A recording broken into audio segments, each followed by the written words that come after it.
성경 말씀은 마태복음 26장 36절부터 46절까지의 말씀입니다.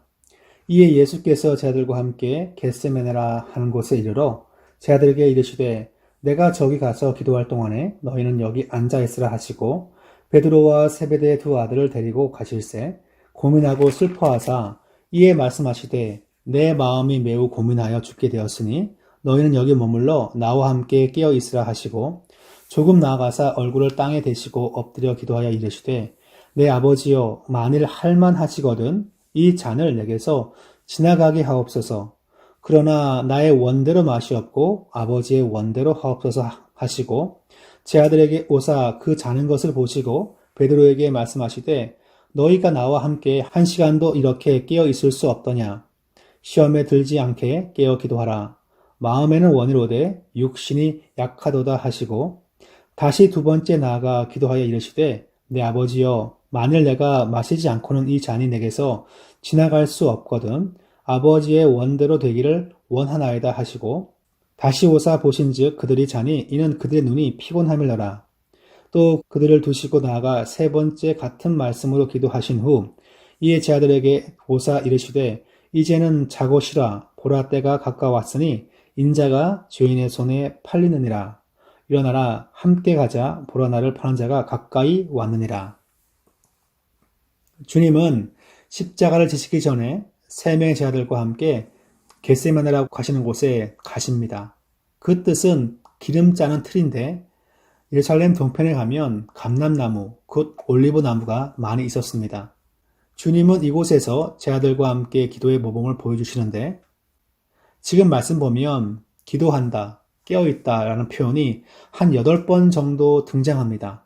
그래서 이 말씀은 우리에게 기도하는 것이 무엇인지를 자세히 알려주는 말씀이라고 할 수 있습니다.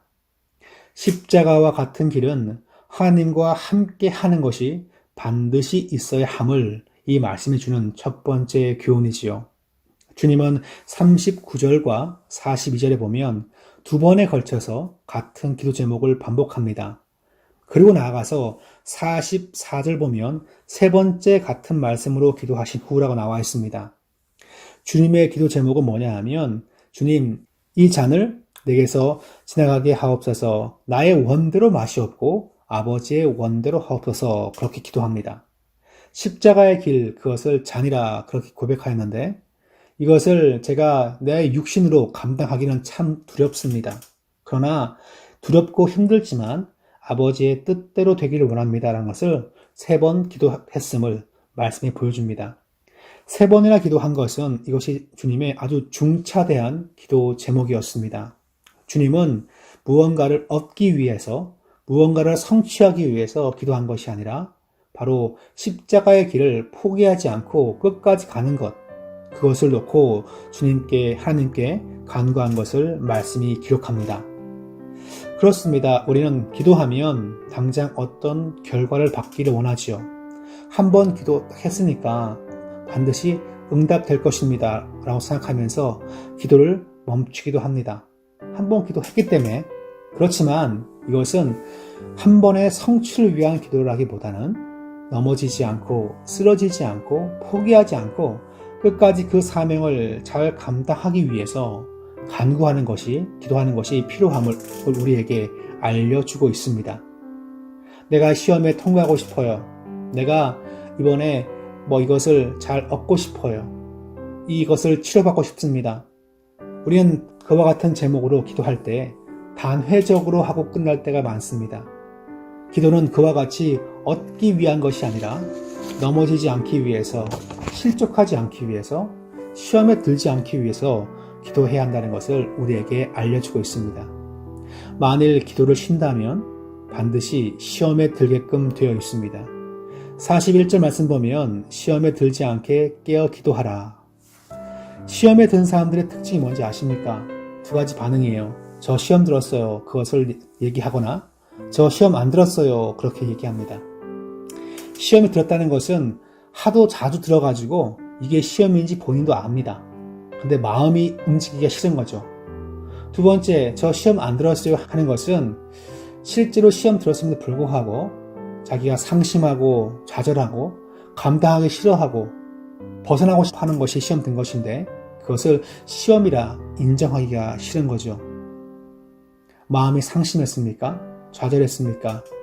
바라보기 싫습니까? 길을 걷기가 싫습니까? 그러면 단 한 가지의 이유였습니다. 기도가 쉬었기 때문입니다. 41절 말씀처럼 시험에 들지 않게 깨어 기도하라. 깨어 기도하는 자는 시험에 들지 않습니다.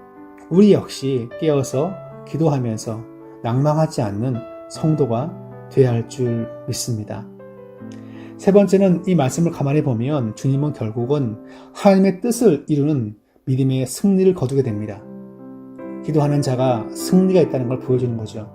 사람들은 자신의 뜻대로 자신의 마음의 소원대로 살기를 원합니다. 그런데 주님의 기도는 하나님 아버지의 소원과 뜻대로 기도하기를 원했고 기도를 통하여서 그와 같은 삶을 사는데 승리했습니다.